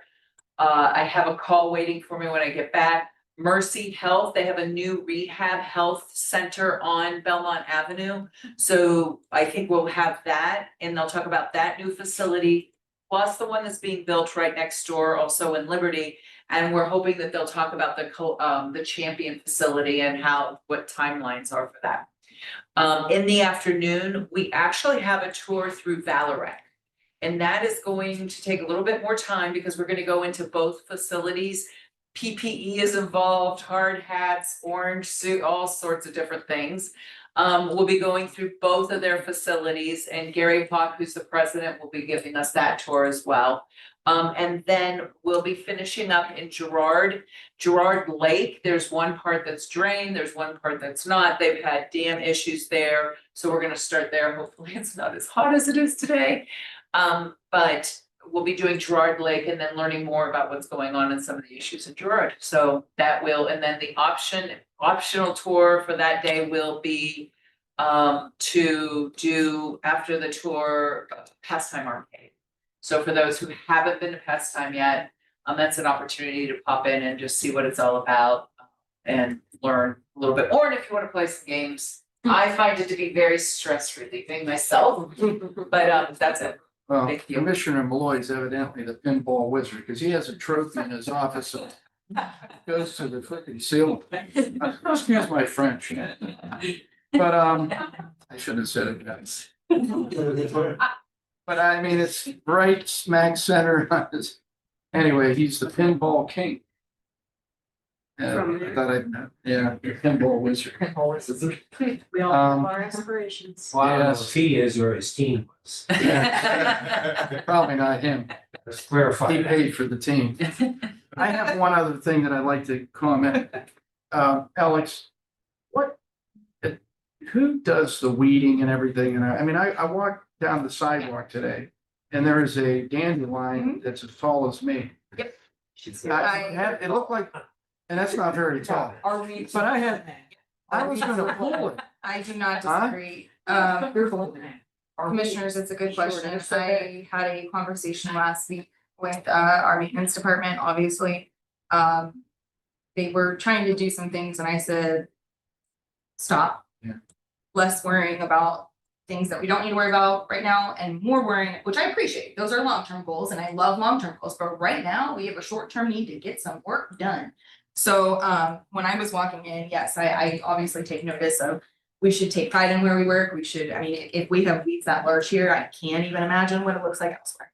So remember, though, we are down to one groundskeeper. That is the issue at hand. We should have two. One is out, as I talked about to you guys before. I do not want to go into that because that's medical in nature. But one is out, one is due to come back, hopefully in July is the hope. However, with that being said, we're down to one. We did ask for volunteers. It's a union job. We asked for volunteers to see if they would, help us mow some grass. So basically, the maintenance repair worker is a pay range 8, the groundskeeper is a pay range 4. We can go down, we can't go up. If you go up, you have to pay those people more money. Obviously, we're in budget crunch right now, specifically within the commissioner's office. This is something else to remember. The money that funds that department is solely general fund. Every single penny. Not one penny comes from anything else outside of general fund. So we obviously don't want to be hiring more people because we can't afford it. We can't sustain it. We have been doing everything we can. I made Daryl and Harlan both wear last week. That, again, it's not my department, but on behalf of the board of commissioners who wasn't here, somebody needs to get here and pull these weeds or do something. Spray them, pull them, do something. Here's the thing, and this is just the way it is. You have to have your location. You want to entice people to come, not deter them from ever walking down here, because it looks terrible. It does. I have a question. Since, we talked about using prisoners to come out, do things, and because of a transportation problem and having them out on the road, this is right here at our facility. Why don't we approach the sheriff and see if he can't provide us with a deputy and a couple inmates that could come along and help clean this up? I am not opposed to that because we did ask for we have done It everything. would be very easy to do. Right, yep. I mean, a couple hours a day, they can help us clean this up. Yeah. And You know what, they do, similar thing, Commissioner, in Youngstown, CCA. Yeah. Where they have the, Yes, they do. they have the inmates, Yeah. go around town, pick up trash and those kind of, I think that's a great idea. Yeah, I mean, we could use that. Yeah. Hopefully it's not a union problem. Well, I would say yes, but what we've gone through is I've gone through those channels, but there's nobody else. Can we take volunteers? Nobody wants to volunteer. We've done everything at this point outside of hiring. I mean, I would hope the sheriff being right there, I mean, it's 2 minutes they're here and they can get out here and start pulling weeds and doing a little bit of painting. We have to have some painting done on that wall out there and help us. Which is all clean- anyway. They can help us clean it up every day. They declined our senior grass cutting with the same people that they used to use. Declined the senior, they declined the senior grass cutting program using the inmates. Well, Because they said they have budget cuts and they don't. well, I have think a that was transportation and that, but this is a The little. guy that oversees the program that they couldn't piece him from the jail duty to do the grass cut. Yeah, but this is a little, That's and I agree, but this is a little different situation because we're right here. They, But to do it every day, it's the same thing as senior levy every day. Well, I'm gonna try to prioritize, I'm gonna try no matter what to get back with Daryl and Harlan today. There's multiple things that I have to follow up with them on. About getting somebody here to do it one way or another. And at this point, again, there's multiple avenues. I don't want to really get into too much personnel, but I even said, you guys as the department heads are gonna have to step up. If the union said they don't want to do it and they don't want to do it, then guess what? That's your job. So we're gonna figure something out, but I just wanted to let the board know in full transparency, I did talk to Daryl about this last week. well, I mean, if they have 5 or 6 deputies across the street and the court's not in session, why can't we borrow one of those for a couple hours? That's a wonderful question, and I will say, I know that's something that's gonna come up on Friday whenever we have a conversation with the sheriff's office, because they are getting some pushback about, being mandated to have a certain amount of people in these buildings during the time. So I think it's a larger conversation that we're gonna really start to hear on Friday. There's a lot of parts and pieces of people who it's a spirit and a willingness of working together to all achieve one main goal for Trumbull County that I'm starting to see as budget cuts have happened. We've lost sight of that a little bit. Not the board of commissioners, I'm saying collectively, everybody's kind of fending for themselves in their department. But we do have to try to remember one thing. We're all Trumbull County. It all matters how we play the game. So I'm asking everybody to try to work together in the spirit of, that's the only way we're gonna get better. Well, and that brings up a good point too, and I'm gonna go a little bit off track. The Tribune. And I gotta say this, you and I have talked about this. The Tribune came out with this. Do you think that the Trumbull County Commissioners are good stewards of your money, and 75% of those people had said no, 30% said yes. But they have to understand, Commissioner, we're in a position 6 months in, you and I. We even had the opportunity to be able to get this train back on the tracks with what we're dealing with. So for that kind of a, I don't know if that's an anti-government vote. I don't know if that's what that was, but people need to realize that we're doing what we can. And Alex just mentioned it. Look at the cuts that have been made and the departments that have been cut.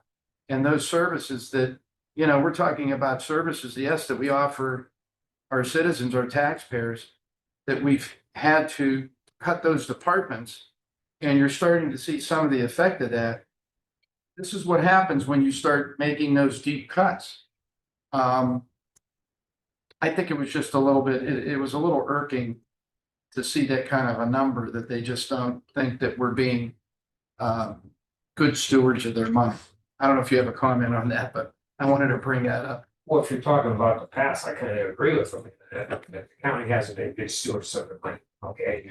But. Right, this is long term. This is something Right, that's happened. and I don't, you know, what, everybody can read into that whatever they want to. I think it's more of a past board than it is a present board. Because of what we've been dealt with our hands, but where I disagree with you, no services have been cut yet. Some budgets have. Well, they haven't been cut. Right, some Yeah. budgets have been cut because, you know, we can't mandate service or money that we don't have. But there's no department that has cut anybody yet, you know, they're running full steam ahead. Where it's gonna get tricky is come October, November, and December. So, you know, if our budget increase monies, if that doesn't increase, then that's when it's all gonna hit home is in October. And we caution them that, you know, they have to start looking at it now because, you know, last week they said we had like $1 million extra that's collected from the sales tax, but we have to remind everybody that our budget was cut $2.5 million, and a lot of that was for utility costs. So we're gonna need that money. Oh, So, absolutely. you know, we have to caution everybody, they're gonna have to start doing something because we just don't have the amount of income that we've had, and we definitely don't have the ARP money. Which brings it back to, And, you know, and to go back on that, I mean, you and I both heard last year that the county was in the best financial shape that they've ever been in. Well, you and I both know that wasn't true, and that still isn't true. yeah, You know, they said that, but, you know, they didn't have any money to back it up for that. right. And it's gonna complicate the issue too, if we do lose our 10 inside millage that's being proposed. Some are even saying cut property taxes altogether. That's just the craziest thing that you could, you would absolutely have no services. Where are you gonna get your sheriff's department? Where are you gonna get your jobs and family service? Where are you gonna get to see, you know, well, seniors are levy funded, but I mean, just ludicrous ideas. I Well, mean, you think it's tough this year, wait till next year. It's Yeah. gonna get a little tougher. okay, that's all I have. You need a motion? Mr. Chairman, I motion to adjourn. Second? Mr. Bernard. Yes. So very nice. Every day, here we go.